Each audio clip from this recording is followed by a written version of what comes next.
제가 상을 주고 싶은 사람이 누굴지 이제 이런 상을 주려고 하는데 줄 사람들이 경계를 여러 넘어갔고, 경계를 넘은 근원적인 질문을 사람들과 던졌고 근원적인 질문을 던진 사람들에게 상을 주고 싶어서 쭉 생각해 보니까 여러 사람이 떠오르더라고요. 네.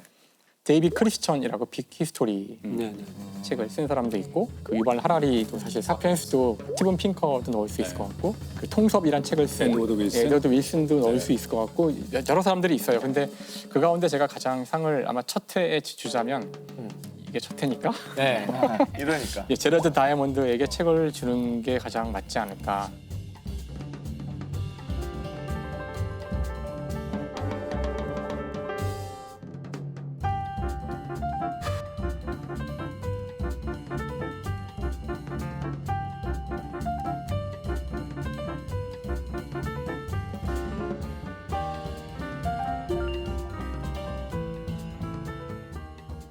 사실 이분이야말로 진짜 분야를 넘나든 사람 중에 한 분인데 네. 네. 지금 연세도 많으세요. 지금 85세, 85세이신데 일단 전공은 생리학, 박사학위도 생리학인데 그런 다음에는 이제 교수가 돼서 생리학 교수가 돼요. 의대. 네, 네.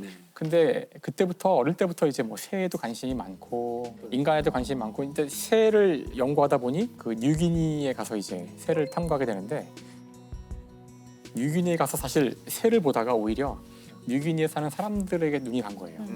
거기 사는 사람과 사실 뉴기니는 또 아직 문명이 닿지 않았던 곳들이 많이 있었기 때문에 그래서 그곳의 사람들이랑 이야기를 하다가 그 이런 질문을 받게 되죠.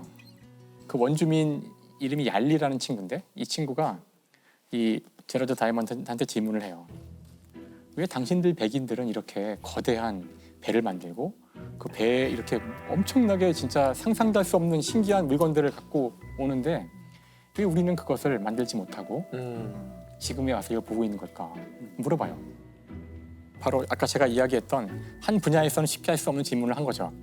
왜 문명은 이렇게 저 유럽과 이 아시아에서만 이렇게 꽃피울 수 있었나? 일단 이게 과연 학문적인 질문인가? 이걸 과연 질문을 던졌을 때 답을 낼 수 있는 건가? 이렇게 시작한 일이에요. 그리고서는 그때부터 연구를 시작하는 거죠. 그래서 책을 내는데 그게 이 책이죠. 이 총균세가 이제 퓰리처상을 받으면서 되게 유명해졌고 국내에서도 이제 많이 읽힌 그럼요. 책이었죠. 네. 근데 저거 많은 분들이 이제 사긴 했지만 읽지는 않으셨어요. 그래서 어디까지 읽었냐면 총까지 읽었다. 뭐 이런 분 있습니다. 맞아요. 총이 제일 재밌거든. 저도 사실 다 못 읽었어요. 총까지 읽고 균 한 중간쯤 읽다가 안 읽었더니 다 못 읽었어요. 그러다가 막 코로나 뜨면서 다시 맞아요. 총균세가 무슨 내용인지 시청자 여러분들께 아주 간략하게 설명해 주신다면? 그러니까 사실 이 책을 쓰게 된 것은 아까 제가 얄리 이야기를 했잖아요. 네. 그러니까 그 질문에 대한 답을 하려고 쓴 거는 맞는데 이 책에서 이제 가장 그 상황을 드라마틱하게 보여주는 장면이 하나 나와요. 지금 무슨 뜻이냐면은 이제 신대륙이 구대륙에게 이제 완전히 그 점령을 당하는 그 결정적 사건이 하나 있거든요. 바로 이제 당시 그 에스파니아에 있는 그 사람들이 네. 신대륙에 가서 거기에 있는 문명과 마주치죠. 네. 마주치는데 거의 이쪽 에스파니아 쪽은 잘해봐야 스페인 쪽이죠. 스페인 쪽은 잘해봐야 한 몇백 명밖에 안 되는 사람들이고 물론 이제 군인들인데 상대는 몇만 명에 달하는 그런 병력을 가진 그런 문명이었는데 이 만남에서 그냥 일방적으로 저쪽 그 신대륙의 문명이 그냥 무너져 버려요. 그럼 그 순간 무슨 일이 일어났던 것일까? 그때 결정적인 차이점이 바로 이 스페인에서 온 구대륙 사람들은 손에 총을 들고 있었고 이 총은 철기로 돼 있는 새 금속 무기였고요. 하지만 그 한두 번의 전투만 가지고는 어떻게 그렇게 거대한 문명을 다 멸망시킬 수는 없는 거잖아요. 네.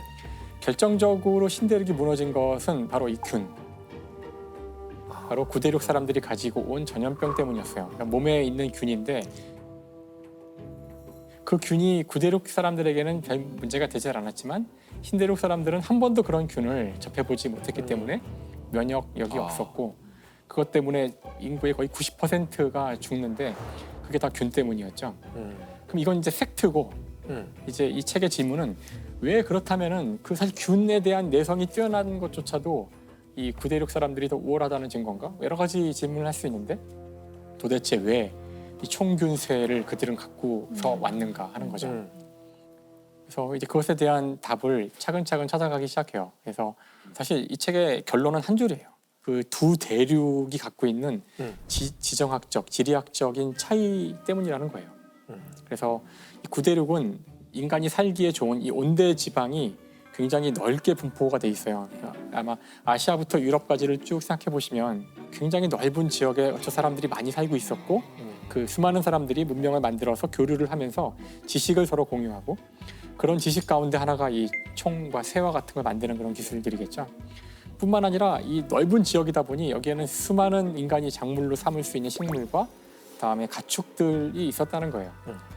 그런 것들이 사실 균과 관련되는데 이 가축을 키우게 되면 이제 필연적으로 가축이 갖고 있는 여러 가지 균들이 균들이 옮아오죠. 우리가 네. 만나게 돼요.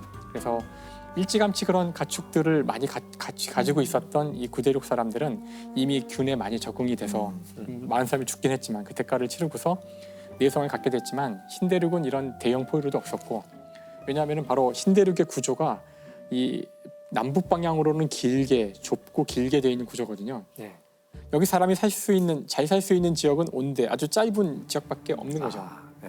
그다음에 여기는 충분히 큰 그런 포유류도 없었고 수많은 작물도 없었고 그 구대륙 사람들이 두 문명이 만났을 때 일방적으로 위에 있었다는 거예요. 그래서 구대륙과 신대륙의 어떤 문명의 차이는 그들의 유전자나 그들의 어떤 민족의 우월성에서 온 것이 아니라 그들의 지리적 위치에서 온 것이다라고.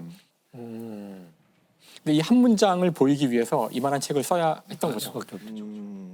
그래서 사실 이 책은 두께만큼이나 읽기가 쉬운 책은 아니거든요.